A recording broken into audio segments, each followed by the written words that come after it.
बिंदास निर्भीड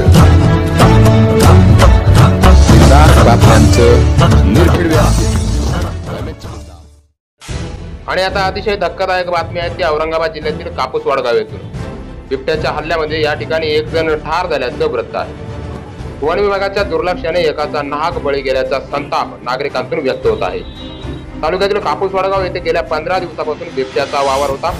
याबाबत नागरिकांनी व पोलिसांकडून पंचनामा करून वन विभागास कळवून वन विभागाने दुर्लक्ष केल्याने सोमवारी सकाळी कापूस वाडगाव येथील गट क्रमांक 249 मध्ये शेतकरी भीमराव आनंदगिरी वय 65 वर्षे यांच्या घरात त्यांच्या शरीरावर गळ्यावर जखमी अवस्थेत त्यांचा मृतदेह आढळला. मृतदेहा शेजारी बिबट्याचे ठसे आढळले आहेत. याबाबत त्यांचा नेमका मृत्यू कशाने झाला आहे त्याचा तपास पोलीस करीत आहेत. परंतु गेल्या 2 ते 3 दिवसापूर्वीच येथील सचिन गोरक्षे यांच्या शेतातील वासरू व कुत्र्याचा बिबट्याच्या हल्ल्यात